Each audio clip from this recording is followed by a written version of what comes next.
15واں باب، جب زندگی شروع ہوگی۔ جنت کی اس بادشاہی میں آہستہ آہستہ میرے جاننے والے لوگ بھی آتے جا رہے تھے۔ مختلف مجالس میں ان سے ملاقاتیں ہو رہی تھیں۔ ان میں میری دعوت پر تبدیل ہو کر اعلیٰ ایمانی اور اخلاقی زندگی اختیار کر لینے والے لوگ بھی تھے، اور خدا کے دین کی نصرت میں میرا ساتھ دینے والے میرے رفقا بھی۔ ان میں سے ہر شخص سے مل کر یوں لگتا تھا کہ زندگی میں خوشی اور محبت کا ایک در اور کھل گیا ہے، تاہم وہ ابھی تک نہیں آئی تھی جس کا مجھے انتظار تھا۔ گرچہ اس انتظار میں کوئی زحمت یا پریشانی نہیں بلکہ مزہ ہی تھا۔ پھر ایک روز گرچہ اس نئی دنیا میں شب و روز نہیں رہے تھے، سالے میرے پاس آ کر کہنے لگا، سردار عبداللہ، تمہارے لیے ایک بری خبر ہے۔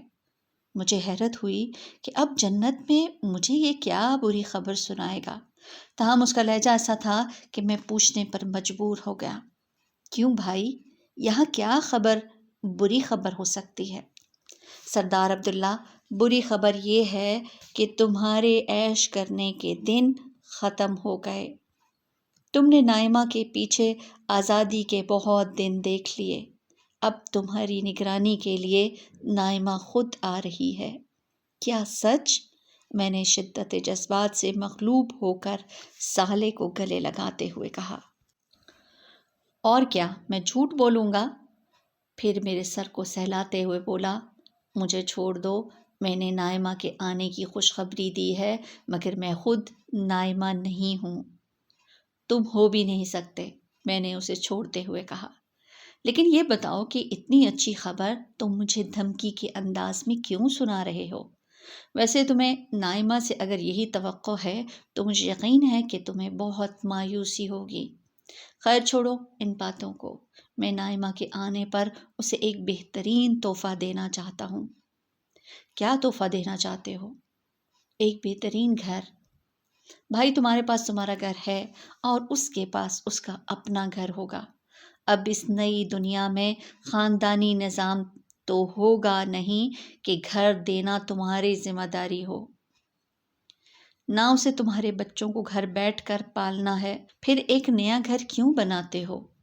مجھے معلوم ہے کہ ہر جنتی کی اپنی رہائش اور اپنی سلطنت ہوگی، لیکن میری خواہش ہے کہ اپنی پسند سے نائمہ کے لیے ایک گھر بناؤں جو میری سلطنت میں ہو، پھر اس گھر کو نائمہ کو گفٹ کروں۔ جانتے نہیں، اللہ تعالیٰ نے اسراف کرنے والوں کو شیطان کے بھائی کہا ہے۔ وہ اس وقت مجھے تنگ کرنے کے موڈ میں تھا۔ جنت میں شیطان نہیں آ سکتا، مگر اس کے بعض شاگرد ضرور موجود ہیں جو میاں بیوی میں محبت پیدا کرنے کے بجائے دوری پیدا کرتے ہیں۔ میں نے مصنوعی غصے کے ساتھ اسے گھورتے ہوئے کہا، ٹھیک ہے ٹھیک ہے، وہ ہاتھ جوڑتے ہوئے بولا، مجھے بتاؤ کیا کرنا چاہتے ہو۔ اس کے بعد میں نے اسے ساری تفصیلات سمجھائیں۔ میری بات ختم ہوئی تو وہ بولا، چلو محل دیکھنے چلو۔ میں نے حیران ہو کر پوچھا، کیا مطلب؟ کیا محل بن گیا؟ تم کیا سمجھتے ہو؟ تم دنیا میں کھڑے ہو کر پہلے زمین خریدو گے، پھر نقشہ پاس کراؤ گے، پھر ٹھیکیدار ڈھونڈو گے، پھر کئی ماہ میں محل تعمیر ہوگا۔ سردار عبداللہ، یہ تمہاری بادشاہی ہے، خدا کی قوت تمہارے ساتھ ہے، تم نے کہا اور سب ہو گیا، یہی یہاں کا قانون ہے۔ ہم وسیع و عریض سمندر کے سینے پر سفر کر رہے تھے۔ سالے اور میں سمندری جہاز جیسی کسی چیز میں سوار تھے۔ سفر کا یہ طریقہ سالے کے کہنے پر ہی اختیار کیا گیا تھا۔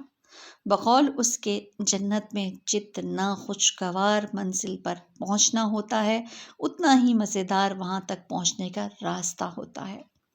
اس کی بات ٹھیک تھی، مجھے دنیا کی زندگی میں سمندری سفر کبھی پسند نہیں آیا تھا، مگر اس سفر کی بات ہی کچھ اور تھی۔ یہ جہاز ایک تیرتا ہوا محل تھا جس کے عرصے پر ہم دونوں کھڑے تھے۔ دھیمی ہوا اور خوشگوار موسم میں آگے بڑھتے ہوئے ہم اپنی منزل کے قریب پہنچ رہے تھے۔ ہماری منزل وہ پہاڑی جزیرہ تھا جسے ایک محل کی شکل میں نائمہ کے لیے تیار کیا گیا تھا۔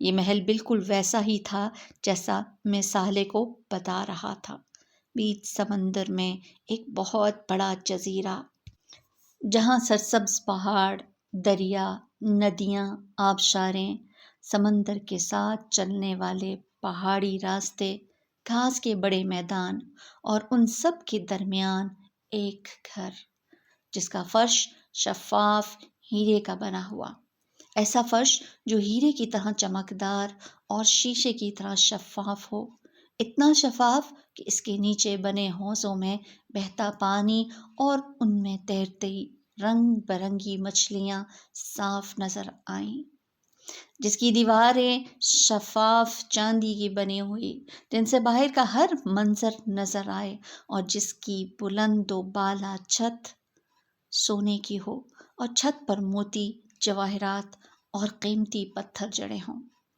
یہ محل کئی منزل بلند ہو، اتنا بلند کہ ارد گرد کے پہاڑوں سے بھی بلند ہو جائے، جس کی ہر منزل سے فطرت اور اس کی صناعی کا ایک نیا زاویہ نظر آئے۔ یہاں آ کر جو کچھ میں نے سامنے دیکھا وہ میرے بیان اور اندازے سے بھی زیادہ حسین تھا۔ اس کا سبب شاید یہ تھا کہ میرے الفاظ ان نعمتوں کو بیان کرنے کے لیے بہت کم تھے جو مجھے حاصل تھی۔ میں نے ایک عمومی نقشہ یا خیال بیان کیا تھا، مگر اس نقشے میں ڈیزائن، رنگ و روپ، روشنی اور آرائش اور دیگر مواد کی جو رنگ آمیزی ہوئی تھی وہ میرے بیان اور تصورات دونوں سے کہیں زیادہ تھی۔ سالے نے میری بات کو اصول میں سمجھا اور اس کے بعد وہ محل بنوا دیا جو حسن تعمیر کا ایک ایسا شاہکار تھا جو تصور سے زیادہ دل فریب تھا۔ یہ محل اتنا بڑا تھا کہ اسے پورا دیکھنے کے لیے بھی بہت وقت درکار تھا۔ میں نے سالے سے کہا، میرا اطمینان ہو گیا، ایسا ہے کہ ابھی چلتے ہیں، نائمہ آئے گی تو اس کے ساتھ۔ میرا جملہ یہیں تک پہنچا تھا کہ موسیقی اور نغمگی سے بھرپور ایک آواز آئی، مگر میں تو یہاں آ چکی ہوں۔ میں نے پیچھے مڑ کر دیکھا تو بس دیکھتا ہی رہ گیا۔ یہ نائمہ تھی، اور نائمہ نہیں بھی تھی۔ حشر کے دن میں نے نائمہ کو نوجوان اور بہت خوبصورت دیکھا تھا، مگر یہاں میرے سامنے جو لڑکی کھڑی تھی اس کی کیفیت کو بیان کرنے کے لیے حسن، خوبصورتی، نوجوانی، شباب، روپ، کشش جیسے الفاظ کوئی حیثیت نہیں رکھتے تھے۔ میں ابھی اسی کیفیت میں تھا کہ سالے کی آواز آئی، آپ سے ملیے، آپ سردار عبداللہ ہیں، یہ نائمہ ہیں، اور یہ مجھے معلوم ہے کہ آپ کو ایک دوسرے سے مل کر بہت خوشی ہوئی ہے۔ تم نے مجھے بتایا کیوں نہیں کہ نائمہ پہلے سے یہاں ہوگی؟ میں نے قدر ناراضی کے ساتھ سالے کی طرف دیکھتے ہوئے کہا۔ نائمہ سالے کی صفائی پیش کرتے ہوئے بولی، انہیں میں نے منع کیا تھا، میں آپ کو سرپرائز دینا چاہتی تھی، یہ بھی آپ کو سرپرائز دینا چاہتے تھے۔ دیکھا آپ نے آپ کے لیے کتنا غیر معمولی گھر بنوایا ہے انہوں نے۔ ہاں میں نے دیکھ لیا، مجھے تو اپنی آنکھوں پر یقین ہی نہیں آتا، اور مجھے اپنی آنکھوں پر یقین نہیں آ رہا، میں نے نائمہ کو دیکھتے ہوئے کہا۔ پھر سالے کو مخاطب کرتے ہوئے کہا، آپ کی بیگم تو ہیں نہیں، آپ رخصت ہونے کا کیا لیں گے؟ اس نے ہنستے ہوئے جواب دیا، میں دنیا میں ہمیشہ تمہارے ساتھ رہا تھا اور آج بھی یہ چاہتا ہوں کہ تمہارے ساتھ رہوں، مگر بھائی اس وقت آپ نظر نہیں آیا کرتے تھے، وہ شرارتی انداز میں بولا۔ یہ اب بھی ممکن ہے کہ میں غائب رہ کر یہاں موجود رہوں۔ یہ کہتے ہی وہ ہماری نظروں سے غائب ہو گیا، اور پھر اس کی آواز آئی، ایسے ٹھیک ہے؟ نہیں بھائی نہیں، ایسا نہیں چلے گا، نائمہ ایک دم بولی۔ سالے دوبارہ ظاہر ہو گیا۔ نائمہ نے اسے دیکھ کر اطمینان کا سانس لیا اور بولی، آپ وعدہ کریں کہ جب بھی آئیں گے انسانوں کی طرح سامنے آئیں گے، اور جائیں گے تو انسانوں کی طرح جائیں گے۔ اچھا بھائی اچھا، اس نے سر ہلا کر جواب دیا، مگر اس کی آنکھوں میں بدستور شرارت چمک رہی تھی۔ وہ بڑی معصومیت سے بولا، مسئلہ یہ ہے کہ میں انسان تو ہوں نہیں، پھر انسانوں والے ضابطے مجھ پر کیسے اپلائی ہو سکتے ہیں؟ سوچ لو، میری پہنچ تمہارے سردار تک ہے، میری ایک شکایت پر وہ تمہیں واقعی انسان بنا سکتے ہیں۔ میں نے مسکرا کر کہا تو وہ لہجے میں اداسی لاتے ہوئے بولا، یار دھمکیاں کیوں دیتے ہو؟ میں وعدہ کرتا ہوں کہ میں آؤں گا اور جاؤں گا تو اجازت لے لیا کروں گا، اگر تم کہو تو میں ابھی چلا جاتا ہوں۔ یہ کہہ کر وہ پیٹھ پھیر کر مڑا، 2-4 قدم چلا، پھر گھوم کر نائمہ سے بولا، گرچہ میرے جانے سے کوئی فرق نہیں پڑتا کیونکہ تم دونوں کے بچے یہاں آ چکے ہیں اور ان کا فیصلہ ہے کہ ہم اپنی ماں کی شادی خود کریں گے، اس کے بعد ہی تم عبداللہ کے گھر آ سکتی ہو۔ سالے نے بالکل صحیح کہا، لیلا اندر آتے ہوئے زور سے بولی اور تیر کی طرح بھاگ کر میرے پاس آ گئی۔ اس کے پیچھے ہی انور، جمشید، عالیہ اور عارفہ بھی تھے۔ ان کو دیکھ کر میری خوشی کئی گنا بڑھ گئی۔ میں نے سب کو اپنے گلے لگا کر پیار کیا۔ ملنے ملانے سے فارغ ہوئے تو نائمہ نے قدرے غصے کے ساتھ ان سے کہا، یہ کیا بچپنے والی بات تم لوگ کر رہے ہو کہ ہماری دوبارہ شادی ہوگی؟ عالیہ نے کہا، امی، پچھلی دنیا میں ہم میں سے کوئی بھی آپ کی شادی میں موجود نہیں تھا، اس لیے ہم سب بہن بھائیوں کی متفقہ رائے ہے کہ ہم آپ لوگوں کی شادی بڑے دھوم دھام سے کریں گے۔ ہم آپ کو خود دلہن بنا کر رخصت کریں گے اور اس وقت تک آپ کا ابو سے پردہ ہوگا۔ انور نے مداخلت کرتے ہوئے کہا، پردے والی بات تو بڑی سخت ہے، بس اتنی شرط لگا دو کہ تنہائی میں نہیں ملیں گے۔ اس مہربانی کا بہت شکریہ، یہ بتا دو کہ شادی کب ہوگی؟ میں نے بے بسی سے پوچھا۔ جب تیاریاں ہو جائیں گی، عارفہ نے بڑی سنجیدگی سے کہا۔ اور کیا تیاریاں ہوں گی؟ میں نے دریافت کیا۔ میں بتاتی ہوں، لیلا بولی، جگہ تو یہی ٹھیک ہے، بس کپڑے زیورات وغیرہ کا انتظام کرنا ہے، اور مجھے بھی اپنے ذرا اچھے کپڑے بنوانے ہیں، ابو جیسے۔ مجھے تو ابو کے کپڑے دیکھنے کے بعد اپنے کپڑے اچھے ہی نہیں لگ رہے۔ جمشید نے بھی مطالبات میں اپنا حصہ ڈالا۔ اچھا، یہ سب تیاریاں ہو گئیں تو شادی ہو جائے گی؟ میں نے پوچھا۔ کیوں نہیں؟ سب نے مل کر کہا۔ چلو پھر ابھی ہی چلو، میں تمہیں جنت کے سب سے بڑے شاپنگ کے علاقے میں لے چلتا ہوں۔ ویسے تو تم لوگ وہاں گھس بھی نہیں سکتے، لیکن میری طرف سے جو دل چاہے آج شاپنگ کر لو۔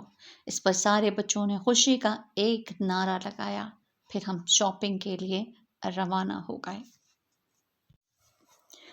یہ ایک اور الف لیلوی جگہ تھی۔ میں اس سے پہلے سالے کے ساتھ یہاں کئی دفعہ آ چکا تھا، مگر ہر دفعہ یہاں نت نئی چیزیں موجود ہوا کرتی تھیں۔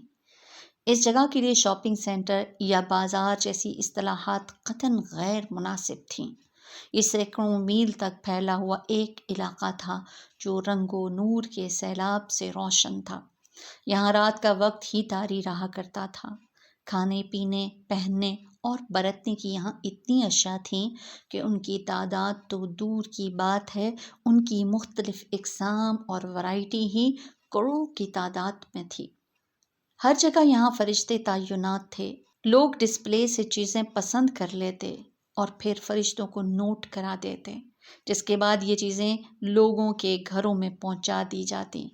فرشتے ہر شخص کا ریکارڈ چیک کر کے اس کے بارے میں سب کچھ جان لیتے۔ اس بازار کے 2 حصے تھے۔ ایک حصے میں عام جنتی خریداری کر سکتے تھے، دوسرا حصہ خاص کے لیے مخصوص تھا۔ عام لوگ یہاں جا تو سکتے تھے، مگر یہاں خریداری کی اجازت صرف اعلیٰ درجے کے جنتیوں کی تھی۔ یہ سب پہلی دفعہ یہاں آئے تھے۔ میں پہلے انہیں عوام والے حصے میں لے کر گیا۔ یہ لوگ اس کو دیکھ کر ہی خوشی سے پاگل ہو گئے۔ اس کے بعد انہوں نے جو دل چاہا خریدنا شروع کر دیا۔ البتہ نائمہ سارا وقت میرے ساتھ ہی رہی۔ وہ خریداری سے فارغ ہو گئے تو میں نے کہا کہ میں تمہیں کھانا کھلانے لے جاتا ہوں۔ کھانے کے لیے میں انہیں اوپر لے گیا۔ یہاں چھت سے دور دور تک خوبصورت روشنیاں نظر آ رہی تھیں۔ جبکہ اوپر تاروں بھرا آسمان تھا۔ دنیا کے برخلاف جہاں شہر کی روشنیاں تاروں کی چمک کو ماند کر دیتی تھیں، یہاں زمین اور آسمان پر یکساں جگمگاہٹ تھی۔ تاروں کی دودھیا روشنی اور ٹھنڈی ہوا میں کھانے کی اشتہا انگیز خوشبو نے فضا کو بے حد مؤثر بنا رکھا تھا۔ بازار کی طرح یہاں بھی ہر طرف رونق اور چہل پہل ہو رہی تھی۔ کھانے کی اتنی ورائٹی تھی کہ کسی کو سمجھ میں نہیں آتا تھا کہ کیا کھائیں۔